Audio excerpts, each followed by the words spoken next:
So of course, we are here for the lovely event today. And before we join in, I pass this over to Karen. We do want to call out that today, actually, this instance is our celebration of World Informational Architecture Day. And as that part of that global event, we are offering a special swag bag. So we will also put that link in the chat as well if you want to have a swag bag. But without further ado, it is my great pleasure to introduce you to our speaker for today's event, Karen Holt-Blatz. With that, I will hand it over to Karen and welcome everyone and thanks for being here. Okay. All right. Before I go hiding, I want to say hi. I'm so lonely for people. I love giving in-person events. I'm going to say this once. I'm going to say this many times. Please invite me. I like, the feeling. And in fact, a little bit about what I'll share today, because we have a whole lot of research going into this talk, is we just finished a talk about remote versus in-person experiences for UX jobs. And I'm going to roll a little bit of that data in there so you can see when is a really important time to be doing that. I mean, it's not the whole talk, but it's something. And, but the theme for this architecture thing is context. So who did they call up, right? I mean, if you know my work, you know that it's all contextual design, contextual inquiry, context, get out of your office, quit asking each other for the requirements, and go understand what's happening with the real people in the real world. And the pandemic's over, let me remind you of that. And yes, you can do remote contextual design, but is that the best way? In any case, should we get started? I'm going to talk about, I kind of have a lot of years of experience in working with teams around the world in many, many different companies.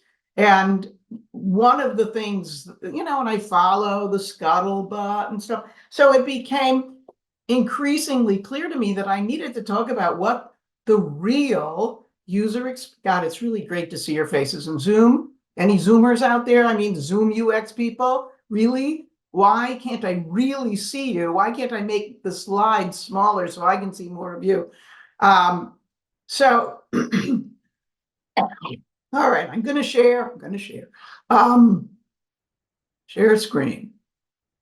Share screen. Oh, no. Things are talking to me. Hold on. I may cough.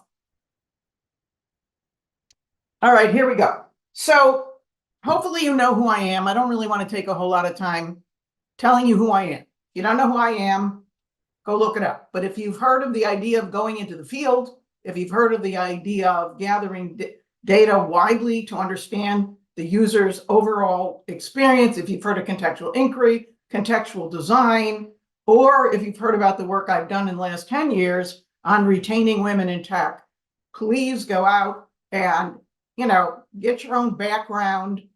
Those of us who've been around for 40 years, we were here when there was no UX, there was certainly no strategy. We couldn't use the word strategy, by the way. Don't use the word strategy. Oh, no. That's a scary word. People don't want to do strategy. I said, well, then call it something else. So ultimately, in the course of my participation since year 4 of the field, we introduced methodologies and the idea of not just doing tail end testing and to really upfront understand what companies ought to be making. And, there were no majors. There was no degree in HCI. And I only worked with developers. So the methodology had to work with those kind of curmudgeons, yes? And so you need to understand where we are historically. And that is why I feel that I'm perfectly capable of giving you a talk on, well, what is this job that we have? Because I think there's a lot of going out there right now that doesn't make any sense to me. Okay, let's go. Is this not going to work? Oh, now that why is this not working? Hold on.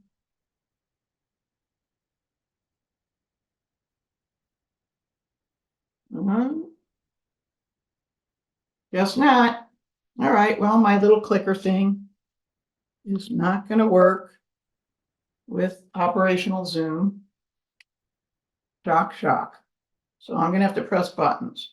All righty, here we go. All right, now, oh no, something's wrong. Hold on.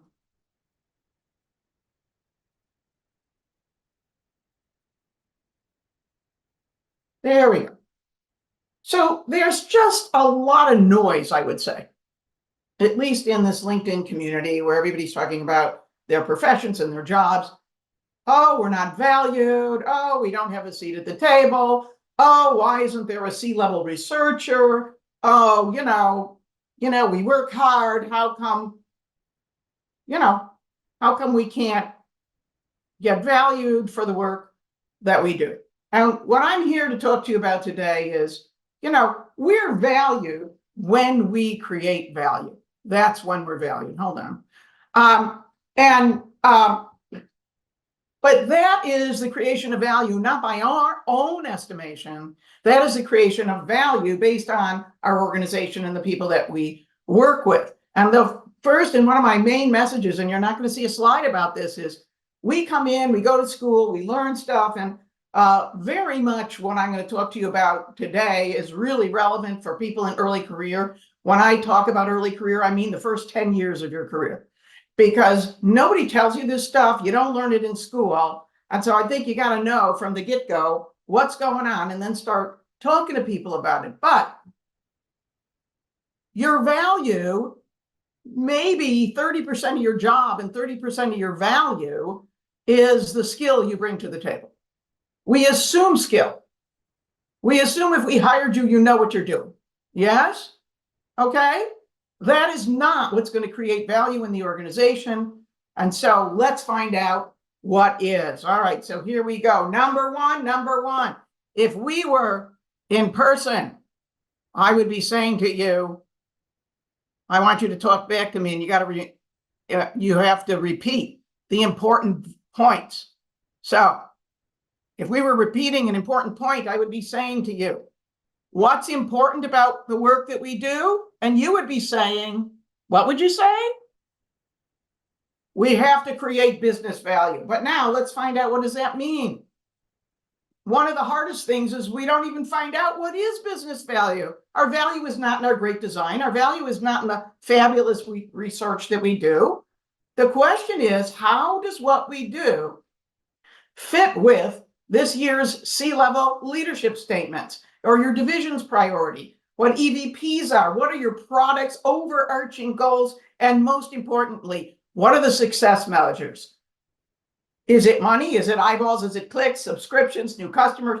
Whatever it is, you need to know what they value if you are going to create value for your organization. And what's important for you to understand is they're going to say stuff to you. They're going to say stuff like, oh, we want innovation. Oh, I can't even tell you how many times I heard them talk about wanting innovation. All right. Do they really want innovation? What does that mean? Sometimes innovation means, oh, I have a business product and I want it to be as easy to use as a consumer product. My grandkid told me about XYZ. Now, we have done a lot of research with organizations that think they're going to transform themselves. So what does it really mean? We worked with, here's a good story, right? We worked with this company and it made small measuring devices. And they created these innovation teams, multiple innovation teams. And they wanted to come up with something else that they could be building so they could expand what it is that they do. And so what happened?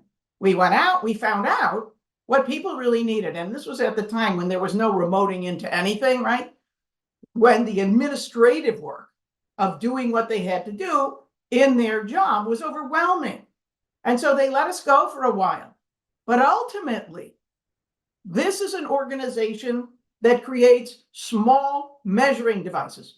And it was, after a few years, canceled because this is not what was in their wheelhouse. This was not their core mission.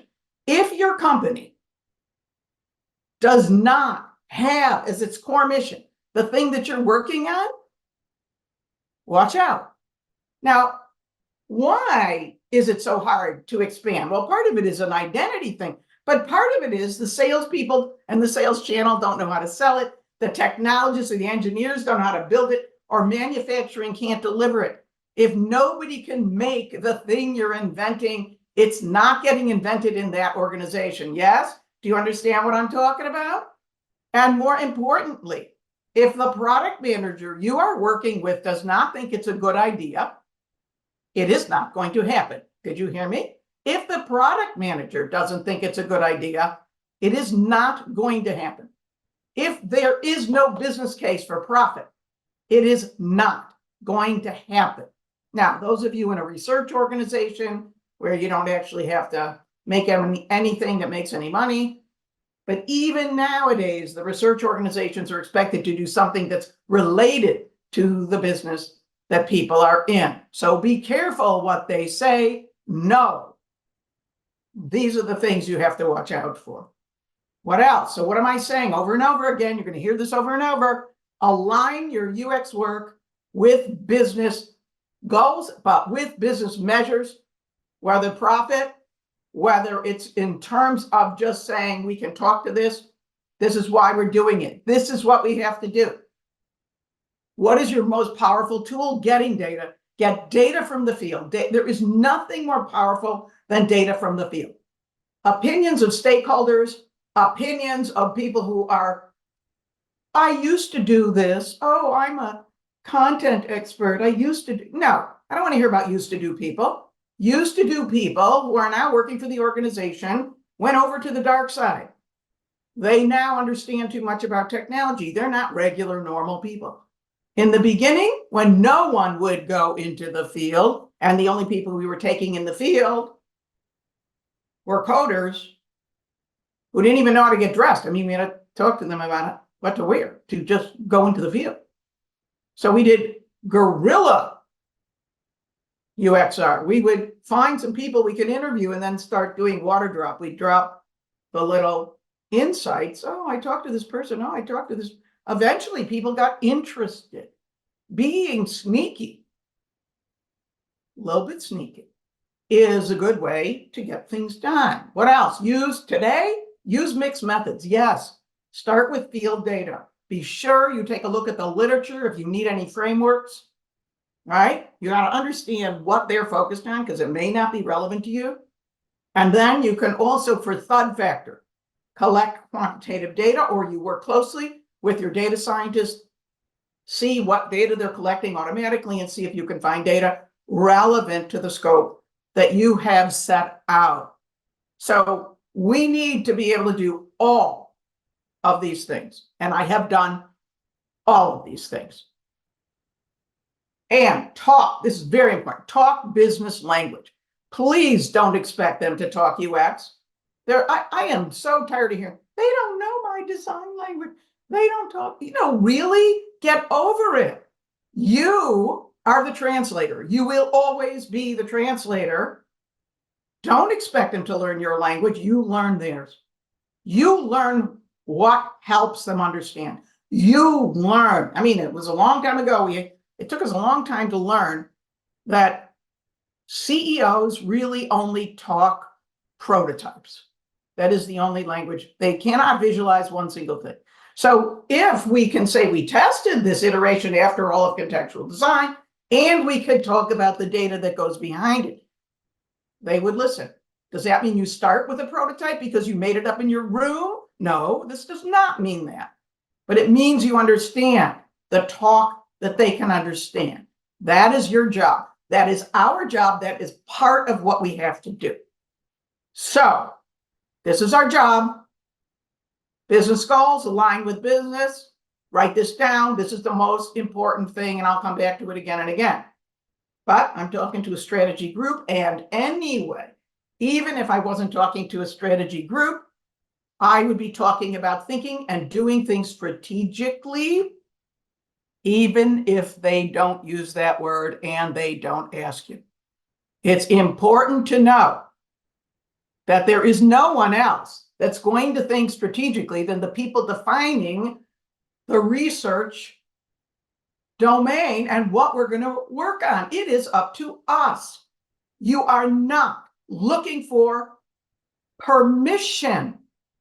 Does that mean if you do things strategically, you're going to deliver this big honking thing that everyone's scared of? No, you have to then deliver what will ship. All right, so I'm going to remind you a little bit of contextual design. Go out into the field. I don't care if you do it with 8 people, 6 people. Let it be your base. Talk with people about what's going on. See everything in the environment. See the whole context of interaction and what is done with different tools, different paper. Be there. Then you can understand what's going on. You cannot understand what's going on in a remote context. Your scope is like this. What else? Pay attention to all the dimensions of the experience, guided by a clear project focus and scope. And I'm going to talk about scope in a minute. But if the project is unfocused, you will have to focus it. It is your job to focus it, not to wait for them to focus. And part of the way you do it, and I'll talk about this later, is through your relationships. Models of the data make it easier. In contextual design, there are many models. Why did we invent models? We were dealing with coders. Do you think they had degrees in the social sciences? They did not. We had to help them understand how to see the world of human behavior and experience. Models do that, because if you have to collect data, for example, for the day in the life model, which focuses on people who move from place to place to get the activity done and across multiple platforms, collaborating with different people from their car to the coffee shop, to home, to work, then you know to pay attention to that. If we say you have to fill out the collaboration model, they know you have to pay attention to that. And if we say you have to fill out the identity model, that I'm really a fan of, better than personas, you know what you have to pay attention to in order to see it. You cannot see tabula rasa. You can only see if you have a framework to look into, and models such as these are the contextual design experience models. These are the newest ones in the latest book. There's the day in a life model in the bottom right, the identity models on top of it, collaboration on the left. The sensation board these are only some of them, great for if you are going to be working with industrial designers and anywhere, like if I'm making a car, et cetera. So all of these kinds of models are laid out in the newest contextual design book, and there's my plug. But the important piece is models help you see. So think about it. Don't just collect data and build an affinity. Models help you see, and surely don't collect data and only build a scenario. Please don't do that. Then you cut out everything else. Okay? All right, now let's talk about scope. All right, depending on how you frame the question, you will see more or you will see less. You cannot be strategic with a question that goes, what 10 fixes should we make? That is a very tiny question. It says, please look in a peephole. You're going to just look at usability. You're going to look at the things we trip up on, and anything you fix will not get new customers and it will not eat the market. Now, maybe that's all they'll listen to, but you don't start there. All right, what about this? Can the users get their work done in the tool? This is still tool focused, product focused. We're going to be looking at the interaction design. We'll look at core features. We'll look at the user's intent. You'll hear me talk about that a lot. Our job is to design to the intent of the person, the intent of the group, right? The intent of the practice itself. So this gives us a little wider view if we can see, what they're really doing. But let's go bigger. Are we supporting all the users' roles and their key activities? What are all the activities that they have to do to get the job done? What different roles do they take on? Or who do they collaborate to do that? We're getting wider. We really need to be in person now. All right, but that's still focused on just the activity as defined by the product, right? All right, let's go out farther. Are we supporting the larger human practice or business service practice? Simply put, are we looking at the Starbucks app, or are we looking at everything that happens in Starbucks when you walk in the door? Yeah? All of the context, including sitting outside, including what work is done and what isn't done, including the chairs, all dimensions of the human practice. And oh, how about how I walk out and then I get in the car? What else is going on? And what is the whole business process? If we look at insurance, if you look at agents, you're this tiny. If I look at the whole insurance process, I start to see how the agent operates inside the process. And I get ideas for adjacencies and other things like that. But in today's world, that isn't enough because no matter what data we gather, it has to be through the business context. This organization, this mission, what can they build? You can never, ever, ever forget about that. That has to be in your mind all of the time. But we are now in a world in which we also know that into our process creeps bias, creeps, has cultural context, right? Into our data creeps issues. We can't just say, oh, I'm just getting people together to be friends. We have to be able to say, and what does it do to children?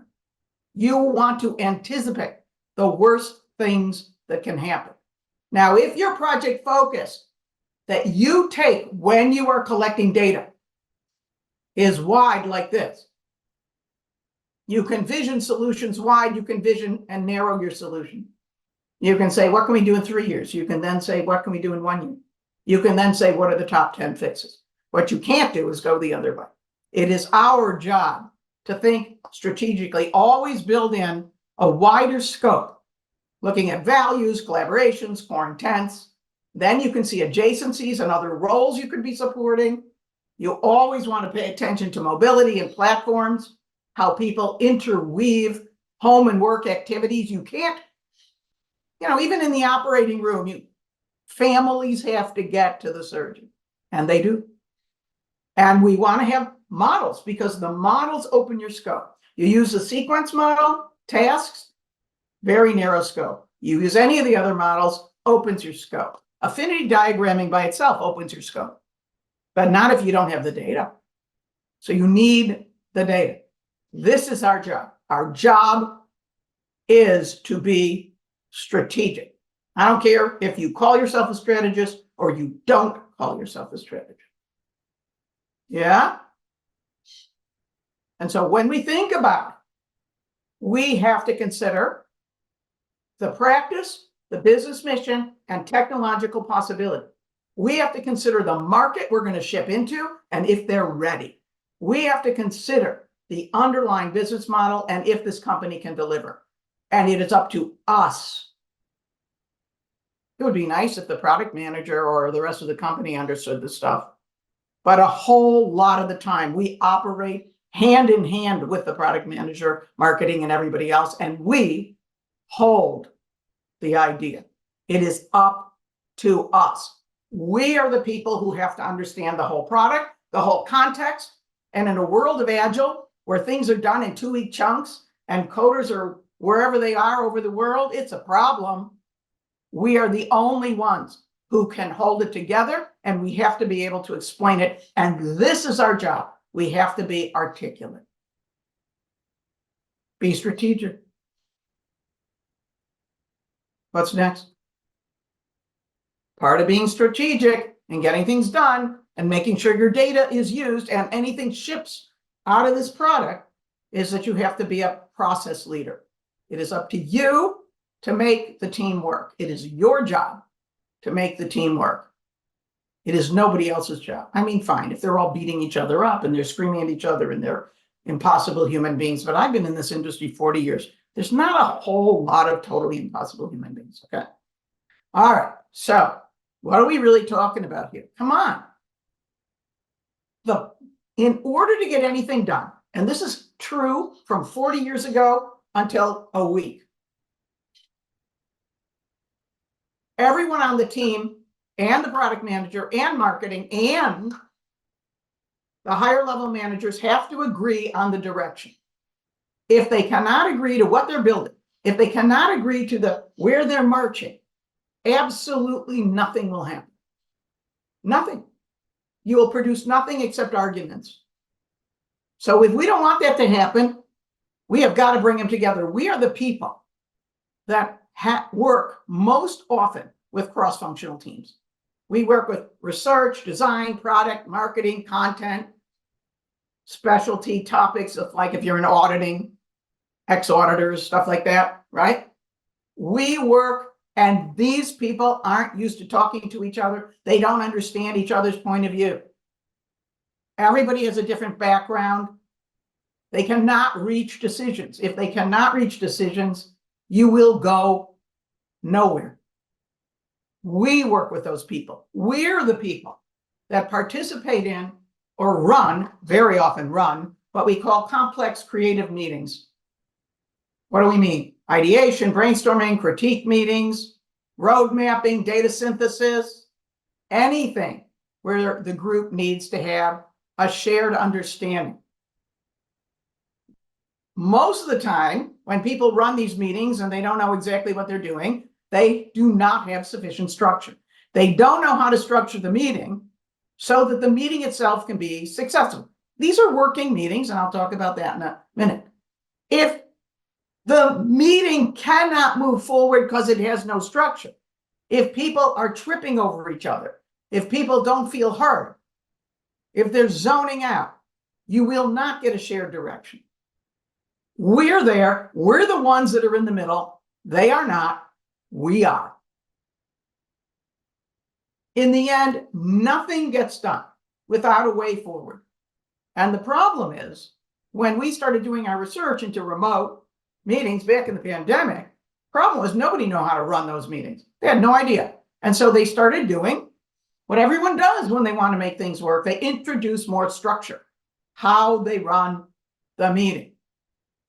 But it is way more difficult to do anything complex like this when you're remote. Maybe with 3 people who know each other you can, but not always.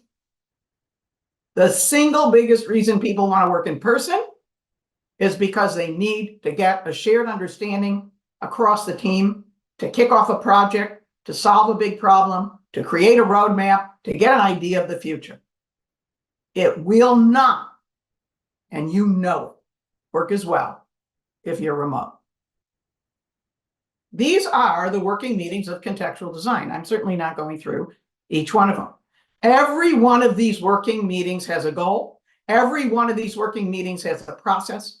Every one of these working meetings has roles. Every one of these meetings is a meeting that gets things done. Do not say meetings are horrible. I don't want to hear that anymore. I really don't. Yes, meetings that waste your time, in which everyone goes around the room to report to the manager what they are doing, those are stupid meetings, okay? If you're in a meeting like this, what people do, I call this a presentation meeting, right? You kind of listen, but you're mostly multitasking. By the way, I very much appreciate those of you who are actually, I can see your face and you're not multitasking. But in contextual design, we've designed every one of these meetings. And when people get to the interpretation session, they say to me, Karen, but this is just about how to run a really good meeting. I say, yeah. And then they come back and say, Karen, we're ruined. Oh no, we're ruined. Why are we ruined? Because now you really know how horrible the working meetings that you're in are, where everybody knows, everyone's trying to fix oh my God, let's not think about it, right?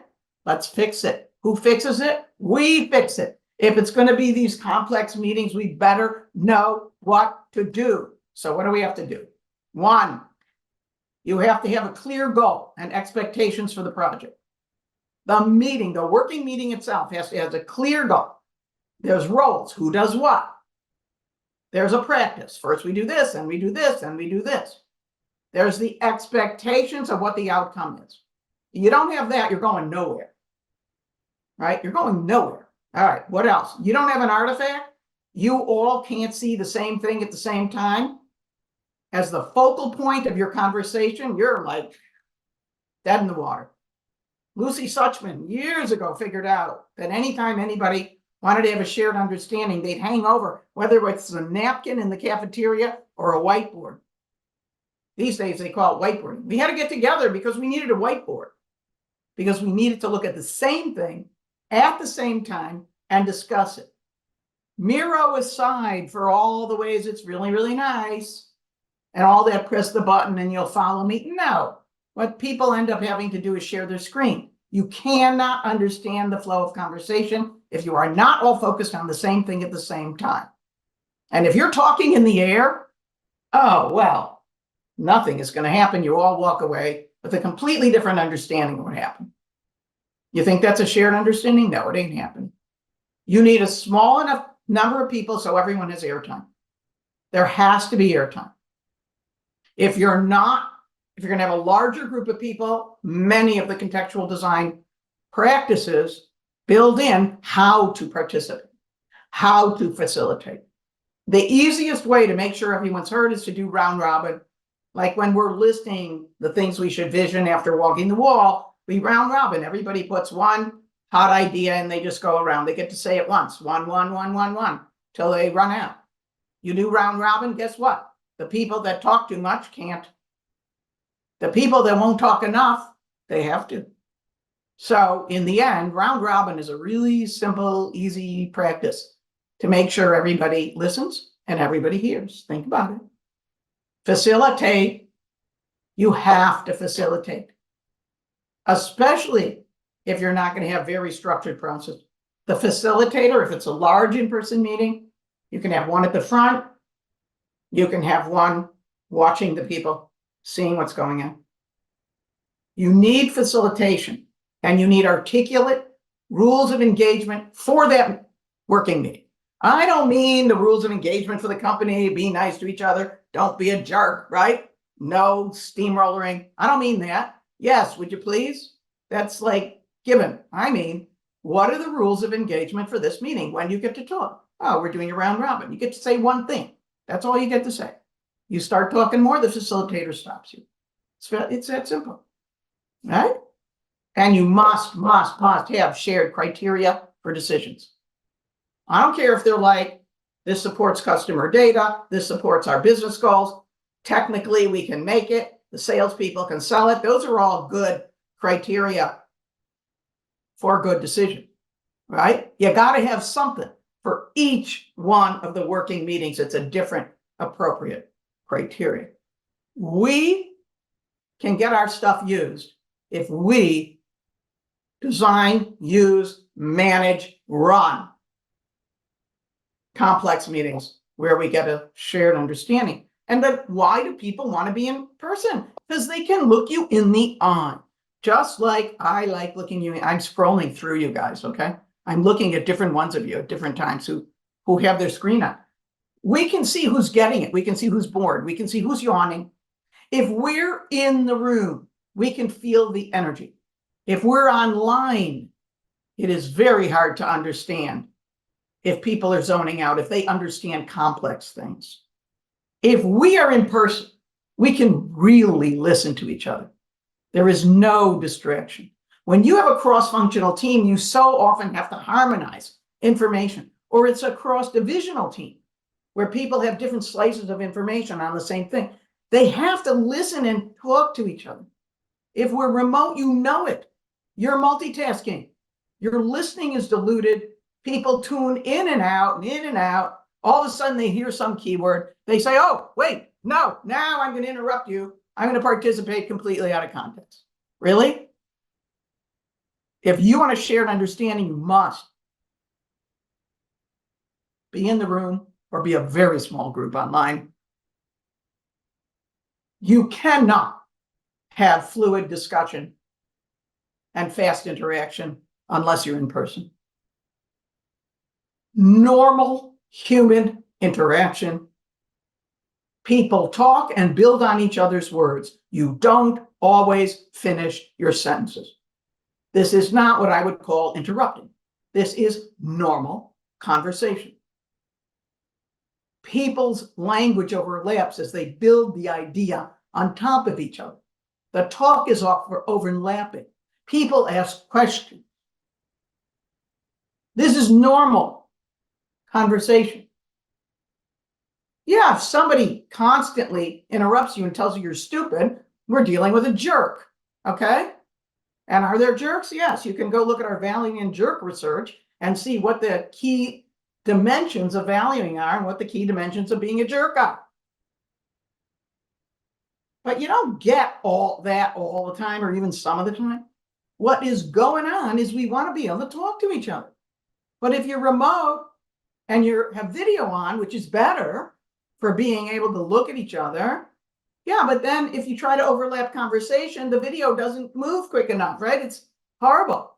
And then if you turn it off, because just like this, you want to share, you share something. Now you can't see the people, or maybe you just turn off the video. Now it's all voice. Now there's an entire culture of apologizing and bumping. Oh, I bumped. Oh, I'm sorry. Oh, I'm sorry. I mean, we spend so much time saying we're sorry. We can't kind of talk to each other. And then on top of all of that, oops, we misinterpret voice tone. Oh, did they mean that? Did they not mean that? Oh, what did they mean? Oh, did they like me? I mean, really? I can't even tell you how much I've heard about this. But the other thing that's so important is not only can we facilitate, because we can watch the nonverbals, but we monitor energy. We can feel the room. You know, one of the reasons I love to talk in person is I can feel you. Do you think I can feel you here? No, I can't feel you. I can feel when you're not with me. I can feel if you don't believe in me. And like one woman who was leading a complex meeting, she could feel the energy of the people in the room. As one of the participants said, I get energy from the energy in the room. As everyone's excited, as they're moving forward, they can feel the energy in the room, but they can also feel when it's slagging. They can feel that they better switch gears to keep people's attention. Or they can feel, and I love this, that this one senior manager did, she felt them like they were losing their energy, but they were near the end. And so they're slogging along. And she says, if we get it all done by 3 o'clock, we can go do mini golfing. And so that is what they did. And they drove so that they could get out, go to the mall, do whatever, because they have motivation. This is the way we got things done in the past to build an affinity. You have to create urgency. And this positive creation of urgency, not stupid urgency that you set a deadline no one can meet. That's stupid urgency, okay? So in person, why are people bringing people together? For these reasons. So think about it. What is reasonable to do, not in person, but when you have these complex meetings, get in person. Your job is to hone your process leadership skills. Look for what is needed and make it happen. Don't wait for them to let you. Figure out how you can make suggestions and you can make it happen. And that leads us to relationships. What's the key to all success? Write this down. Relationships. Did I say skill? No, I did not say skill. Relationships. The only thing that gets things done is you figured it out, right? Relationships. Both your success in making things happen in the domain you're trying to impact. Oh, guess where we're back again? Who has the power? Who's got the power? Aligning what you do with the power, with the influence. So when you come into an organization, the first thing you need to know, and if you didn't do this yet, you do it now. Who's got the power over your success, your manager's success, the product design, the team? You know, back in my day, I had to find the most influential coder. No matter how scary, and it's always a he, was, right? And I had to make a relationship. Remember, I couldn't code. I didn't know anything. I'm an applied psychologist. I'm telling them, get out of the cube. I got to get them to listen to me. How do you do that? Oh, you align with power. Find out what they're trying to do. Find out how their goals and what you were trying to do can overlap. Figure out how to partner. to make their goals, achieve. Align what you do with their goals and success. Make them successful. You want to make you successful? Make them successful. Build the relationships with influential people and everyone on your team, everyone. Anyone you're trying to avoid out there. Any of you out there trying to avoid somebody, you're trying to avoid somebody? No, that's the person I want you to go and meet with in person. Have a coffee. Find out what donuts they like. Find out what ice cream they like. You got to align. Build a relationship with influential people on your team and focus on what they do well. Tell them they do things well. One young person I was talking to, oh, she was so mad. They changed the manager. Oh, God forbid anyone should change, right? We change team members. We have changed managers. We change product design. We merge teams. We separate teams. There's always a new person, right? And they have their own ideas. They got to pee on their turf. So here somebody came in, they want to do it differently. You know, she had built all her credibility up already. Now somebody different was there. Oh, she's telling us this. She's doing this. So I spoke to her. She spoke to another coach. Guess what we both told her? Make a relationship. Look for something positive you can say to her. This was a female manager. So she had her first meeting and she led with 2 sentences, which she wrote with her coach and listed how appreciative she was that she was there and that she was trying to do these things for the team. And what happened? The manager kind of broke down and said, oh, I didn't know if anyone appreciated me or, and that was the beginning. Eventually, she could influence the direction of the manager. And now that manager has come to her and said, we're going to make you director. We're not going to do anything to lose you. Make them successful, make you successful. Yeah? Yeah? Okay, what relationships? Your boss, your coworkers, your boss's boss, anyone doing your job, anyone who's got influence in that wider, do not go hiding in your hidey hole. Oh, so new, I can't do anything, No. Who are they? Guides. Who's a guide? Look, these are temporary relationships. You enter a new company. If you haven't done this, go find guides. So anyone who has experienced where you want to go, that's in the company, you can talk to people outside of the company. You can talk to me. I'm happy to talk to you. But I'm not in your company. Your company has its own culture. It has its own traditions. People know people in your company. I don't. I can only advise you listening to your side of the story. Okay, who has a guide? Lots of times when you come in, you just don't even understand the organization. You surely don't understand the process. You don't understand what success is, and you don't understand what skills they value. You don't even understand how they evaluate you. So you need some guides who kind of give you the lay of the land. What else do you need? No matter how long you've been in the industry, you need some buddies.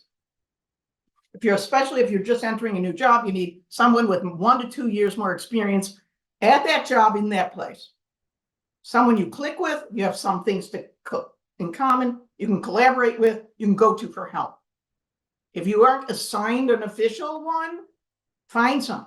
My favorite setup was in this one company I was talking to, Coder, and they had their desks, 4 of them facing each other.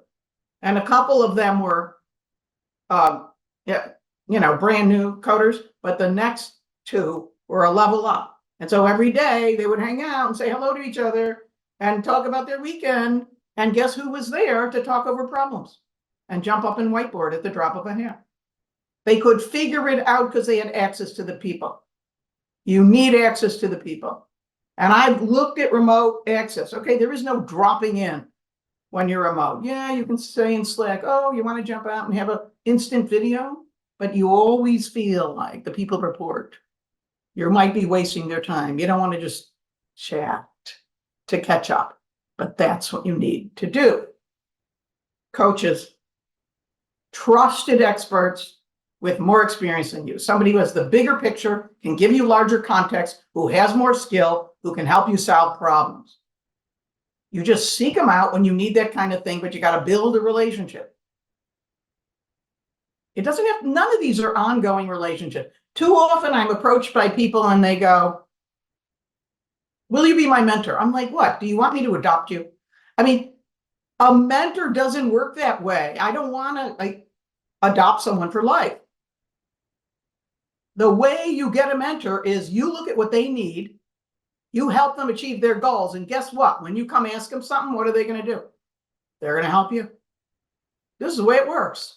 This is how it works. Okay?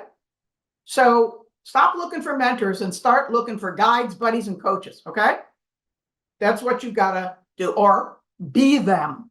I can see some age in a few of your faces. Be them.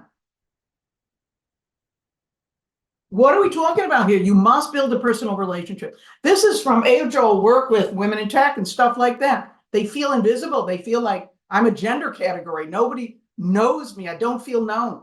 Well, guess what? When people are online, they also feel that way. When they're only in remote meetings, they are not known as a 360 person. One of the main things that people are doing when they go into the office is that they want to be known. You know, and when I say to them, well, what are you finding out? I'm finding out what kind of donuts they like. I can just say hi. I can ask a question with a very high level guy, often a guy, but not only a guy. I can ask a question and they can tell me right there. I don't have to set up a half-an-hour meeting. I don't have to worry. Am I allowed to? Am I allowed to? Yeah. Do more fun things together.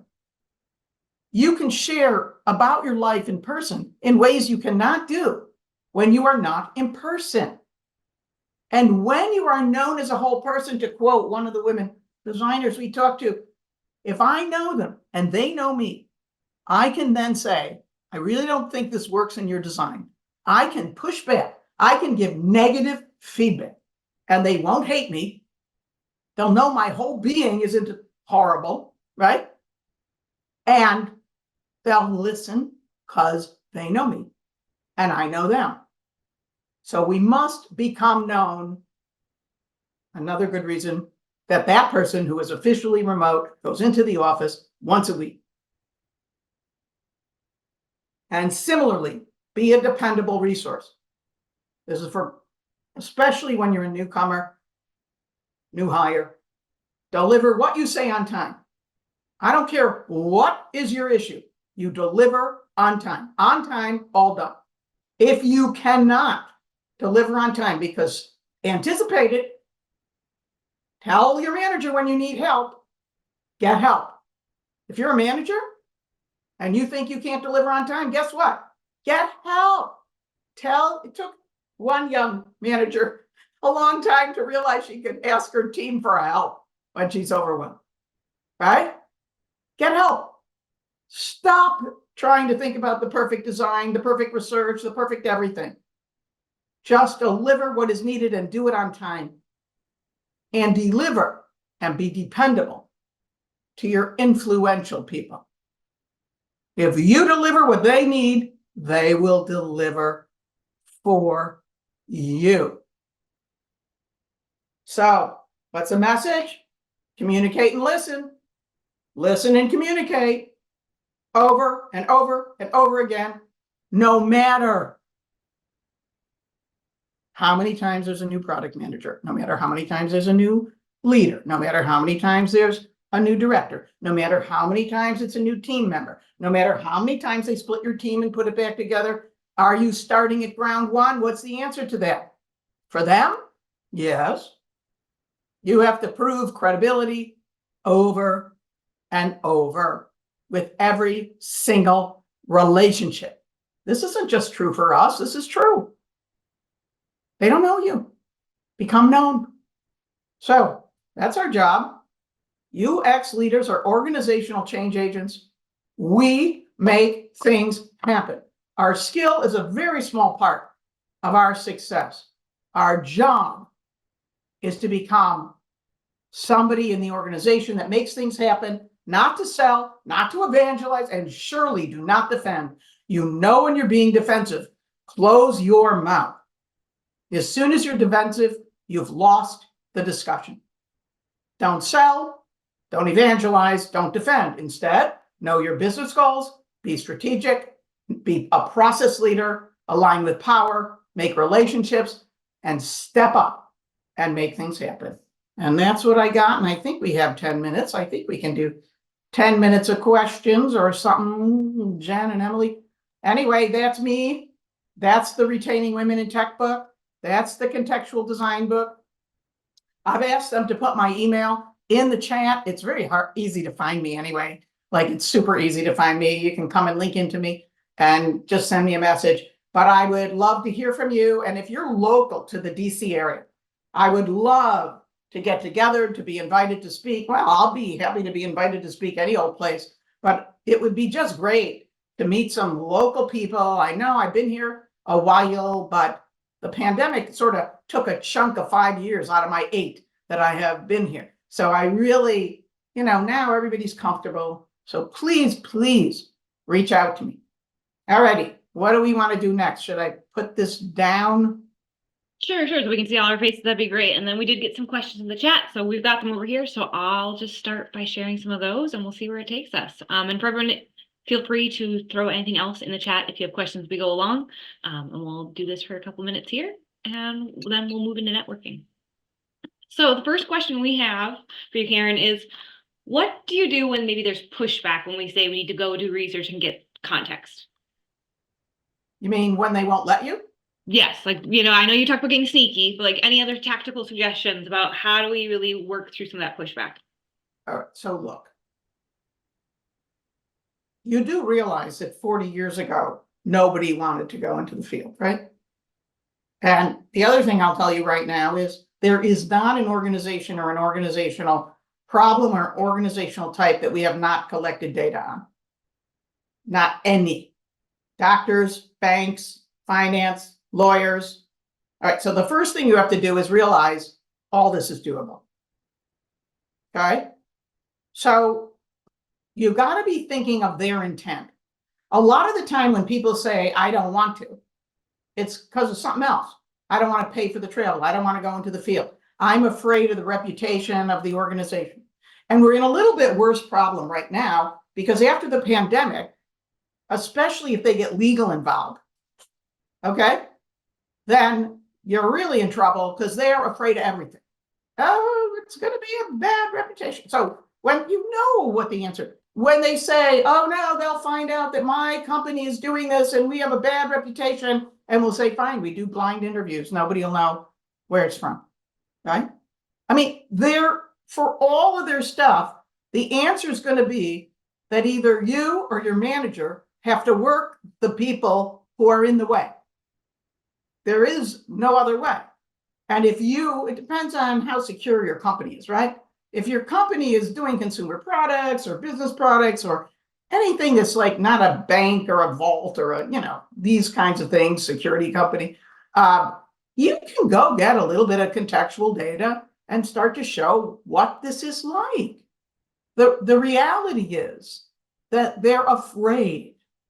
They're afraid of reputation. They're afraid. Oh, nowadays they're really afraid. Oh, somebody will get emotional. The emotions will overrun the interviewer. Now we're in trouble. Oh, somebody will get emotional. Then they'll get emotional and they won't be able to talk to you and they'll complain about us. I mean, these are the things I'm starting to hear now, which is like, really? Okay, I do want you to know I've done 10 years of research on retaining women in tech. There is no other more emotional thing than talking to women about their experience in tech. Can you imagine how emotional that is? You, as a researcher, have to know how to handle that. And you may have to tell them, this is the way we would do it. Here's how we would do it. If you need hints on that, let me know. So I don't know if that's helpful, but the one thing I'm saying to you is don't give up. Do not say, they won't let me. Okay? And if you're hearing that, and you've tried, reach out, I'll talk to you about it. But I think the important piece is someone there will let you. And in the beginning, we didn't start with the products that were the central products in the company that made all the money. They're more scared of those things than anything else, right? You start with product managers that are more around the edges that are trying to make their money. And then what happens? You get great data. And then the next group says, this really happened. Well, wait a minute. We want great data too. And then the next group says, oh, wait, those guys are doing it now. And of course, if you're in the rooms and you have real affinities hanging on the wall, even if it's Miro affinity, they can come in, they can say, we want that. And then eventually that central one, they'll want it too. I mean, you're working the organization. There's no difference. Love that. Love just like that, just broad context. On a similar note, kind of coming in then, let's say you do actually get out there and you find some of those insights. One of the questions we had is, what if the company, organization isn't interested in some of your results that you're sharing, maybe because they highlight a negative implication or some aspect of the product or business that maybe isn't business aligned, but there's an ethical or cultural consideration, right? It's like some of those, like, how do you navigate some of the, we found something that maybe the business isn't interested in, and to your point, if the business isn't interested, but you know it's good for the business, like, how do you navigate some of those conversations from your perspective? You know, in the days where you got paper models, we would write all the breakdowns in a process in red on the paper. So when the managers would come into the room, you would say, this is the task that happens in your tool. All the steps that don't work are in red. Then we would say, so you want to keep a red sequence or should we fix some of this? I mean, some of this stuff is, it depends on if you're evangelizing. Watch your tone. Don't you ever sound like you know more than them, that you're more compassionate than them. Don't get outraged. Don't get fear. You think anything's going to happen if you're outraged? What do you think happens if you're outraged? People put up a wall, right? When was the last time even your spouse listened to you when you were yelling at them? So if you're doing anything that looks like guilt induction, yes, you will achieve not one single thing. Instead, go around it. Try to make a joke, right? Look, you want to be like an unknown social media company that's in trouble because of everything that's going on with young kids? Want to be that company? Or should we be a little more careful? Should we be a little more careful? Look, it doesn't have to be radical. Let's explore it a little. You don't like it, we won't do it. You gotta be super chill, yeah? You think I bring this Karen Holtzblatt to the table when I'm talking to people about hard stuff? No, this is for you. If I talk to them, nobody would listen, right? So I think you have to realize different kinds of talking. It's not, you're not being false. It's just a different you. The appropriate communication with those people. You can't, if you're angry and you're pissed off about the data and you're really mad, yeah, you will be ineffective. You know, even when I was collaborating with Nicola, so Nicola's my collaborator on the Women in Tech book, and she's really well known in gender issues, right? She'd get furious, go on and on. So she'd write something and I would come out and I would take all the anger out of the words. And if I got on my hobby horse about something, she would take, well, why do you think you need that whole long story? We cannot bring our personal anger to the table. We can't. I don't know if that's helpful, but it's I'm going to say it again, relationships. Right? All right, you got another one? I do. All right. So we had quite a bit of back and forth, obviously, around in-person versus remote benefits. Not surprising. But we would love to kind of get your perspective on, for the folks who are on the side, that remote research and engagement and digital tools really have allowed us for more expansive participation. And, different approaches, like what should we use to help us consider those perspectives that maybe not have been available before because we're getting expansive tools? There's a balancing act. Wait, okay, I'm getting confused. Sorry. Confused. Is this about remote versus in person? Because I lost it. Yes, somewhere, and I will. There's just I'll just plug. Go ahead. Just a minute. In LinkedIn, if you look at all my posts, there's a whole variety of posts on remote work, and there's a most recent one that I did for HCIL on the in-person versus not in-person. You can listen to those talks if you want to. learn about that data. But now, could you just frame that so I can understand, like, I don't get what the question is. Are we talking about gathering data remotely? Or are we talking about, what are we talking about? Yes, I think there was we had surfaced some questions. There's quite a few questions are talking in the chat, but one of them was about the new ability with, some of these digital tools to have expanded participation, right? Because we have a wider ability to gather a wider pool of participation for our research. And we just love your perspective on, with this larger variety of approaches in user research, how do we kind of balance getting some of that value you're explaining in person with this other option out there of now we can have wider pools of context, and just kind of would love your thoughts in that space. All right, so I'm going to translate this question. Tell me if it's right. Maybe I can't fly everywhere in order to get the data that I need, like we did to fly to China and flew to Germany and flew to Korea and flew all over the world. So I just want to remind you that in the pre-pandemic days, yes, we did do that. And we had ways of gathering data from people who do not speak our language. So that is possible. How do we gather data from people in different places when we don't want to pay the bill to go there? That's really the question, right? And so the key is the data that you gather first on a project ends up shaping, especially if you use contextual design, where you interview and you interpret, you interview, you interpret, you interview and you interpret. You never interview 10 people and then interpret, okay? No, okay? So if you do some in person, let's say you have somebody in the United States and they do 6 interviews in person. You have somebody in Europe and they do 6, right?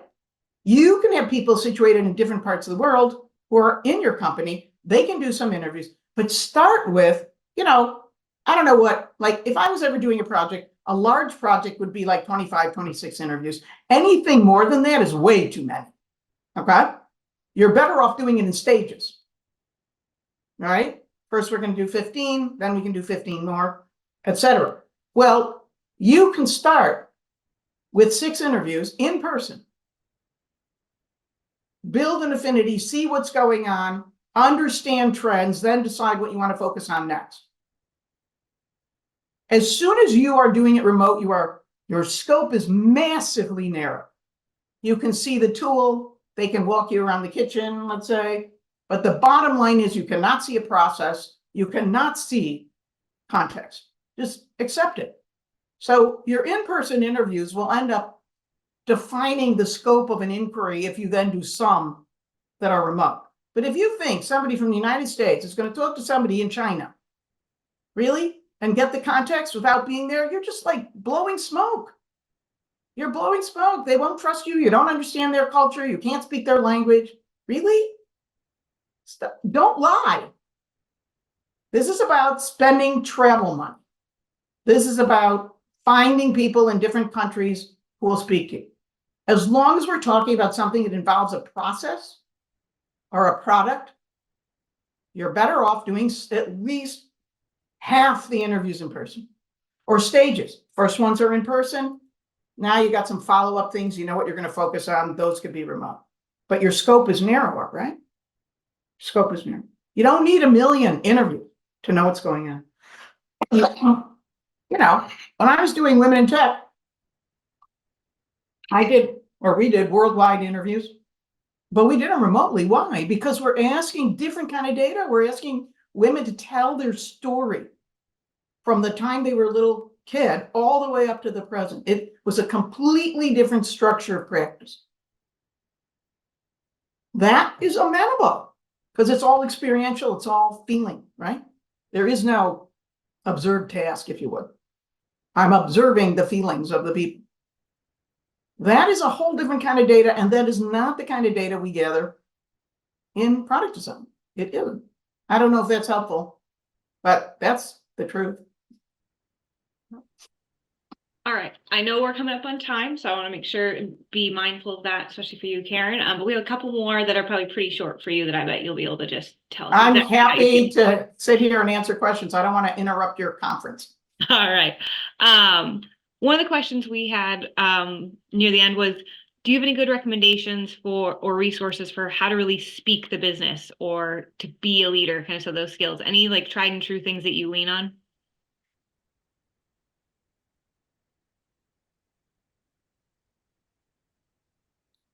If you're saying, is there a book to read so you can learn how to do this? There are people that read books. Well, I'm not one of them. Okay. And people have come up to me for years and years and years and asked, how did I do what I did? You know, people are always trying to ask that question. This is a question that makes no sense to somebody like me.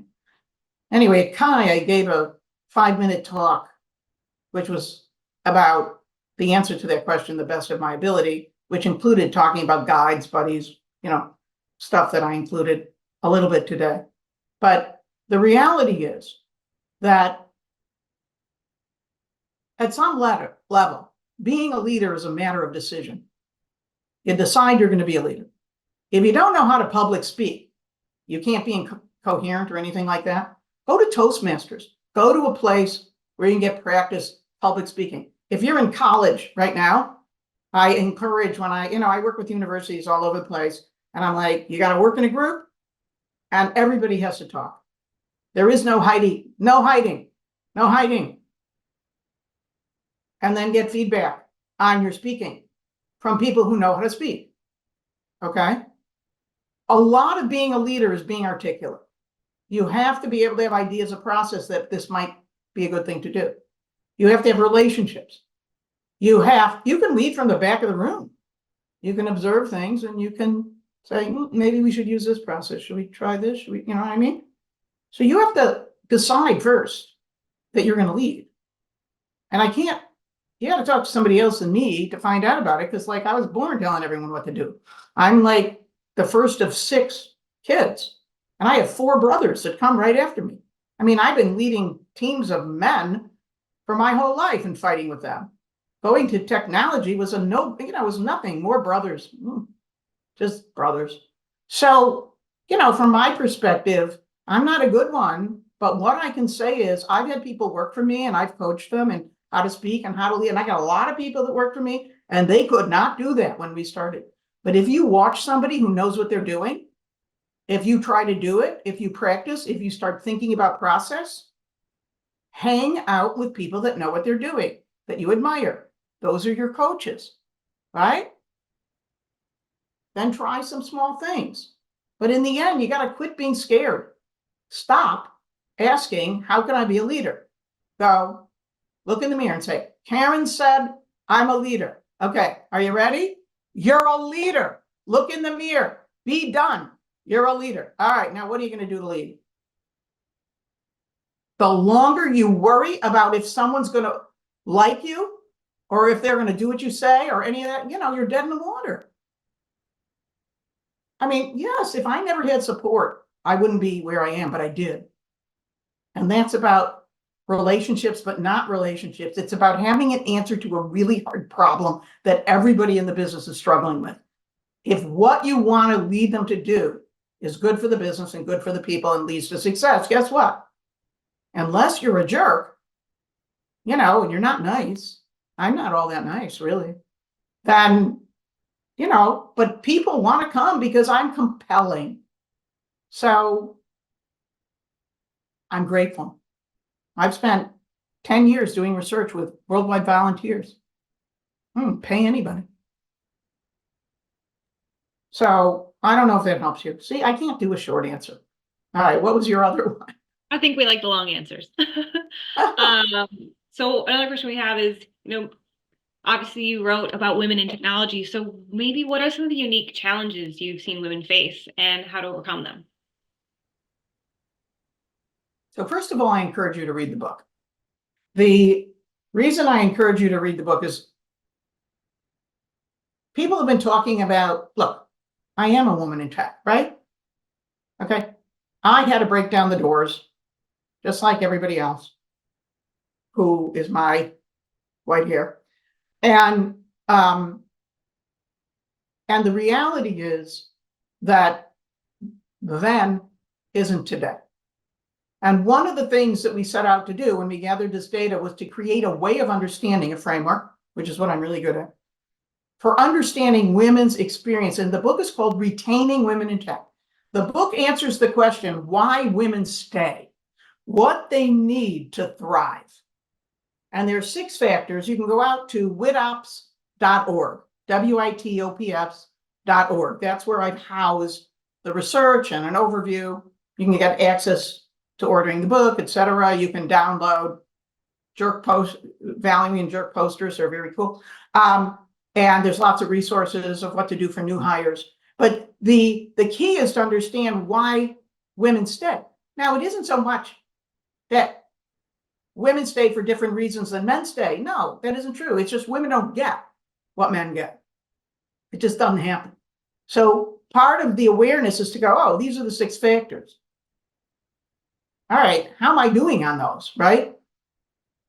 Am I doing stuff with the women the same way as the men? And then we include 5 or 6 processes. What to do with new hires so that they're really hooked in. Any new hire, but it works much, much more importantly for very early career, for women, for underrepresented people. They need that stuff. 2, how to run a critique meeting as an example of a working meeting, making sure everybody is heard, right? We have a whole chapter on Agile and what is going on. And one of the things I like best about the book is it takes our field research as the framework and the surveys we did to support it. This has been validated up the wazoo. And then we integrate all the literature. So it is a single stop place for understanding this is what's going on. And now, why is that going on? And so we talk about what's happening. So at some level, I can't answer the question, what is the single most important thing? Because those factors are all playing in our experience of connection, in our experience of feeling a part of something, up to something big with others. That is what we need to feel. And I have given this talk a number of times. It's another talk I could give. And men will come up and say, but I feel that same way. I'm like, yeah, that's right.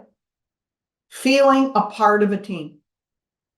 That's what everybody needs.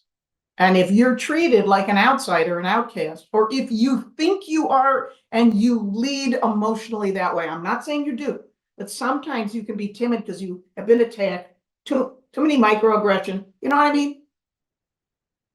You have to, and you need others with you. It doesn't work to be the lone only person. You can get too battered. I was lucky. I had a team of male coders behind me, all my brothers, man, and they'd go to battle. I mean, it was crazy in those days. Once we had to literally go to battle. They showed up with a sword and everything. I mean, it's like hilarious. I mean, there was a lot of fun back in the day. Anyway, I don't know if that's helpful, but I would say I got lots of talks out there. I got lots of clips. I have many 3-minute videos, which I think I put those together on the site, witups.org. And you can just go to LinkedIn and see all these 3-minute videos if that's your, attention span. So, I don't know if that's helpful, but I would say the answers are there. We understand the problem. Your experience is not going to be different from other people. And I mean, I think it's highly unlikely. Maybe. But we can't underestimate the pain that things have caused. And it makes you skittish. And I was lucky. I never, I only got a bloody nose from my brothers. I didn't really, there were people who undermined me in the industry who were men. There were people who undermined me in the industry who were women. Or as one of my very first clients said to me from a very large company, he said, anytime you stand up, there's someone there to knock you down. So it's more important to stand up and make sure if you get knocked down, you got somebody in your corner who's going to tell you, you're good, you're great, right? I had to learn to ask my mom, and I'm going to leave you with this because I'm going to send this to you. Okay, are you ready? And when I lost my confidence, my mother doesn't always listen. I don't know what your mother is like. And she's still alive. And And she would say to me, Karen, you know what you're doing. You know you're a leader. Look at the things you've done in your life. And I want you all to do this. Go to the mirror. You're in the mirror now. You can do this. I can watch you, right? Put your arms around yourself like this. Come on, do it, do it, do it. I want you to give yourself a big hug. And this is from me, and I want you to know how valued you are. And that's the message from my mother. You got to keep building your own value any old way you can. All right, sweethearts, contact me. Come on. Really? Remote? Get over it. I need flesh. All right. All right. Thank you guys for inviting me. I hope you had fun. I hope it was good. And I don't know, whatever else you're doing, just know, send me mail or through LinkedIn. I'm not going to see this whole chat or whatever. They'll maybe share it with me, but, you know, and don't go, Karen doesn't want me to bother her. Did I just invite you? Okay. So none of that. None of that. Okay. All righty. Perfect. Do good work out there. Thank you so much, Karen. Everyone, let's give her a huge round of applause. And everyone in the chat is just saying thank you for the pep talk. Apparently we all needed today. So this is great.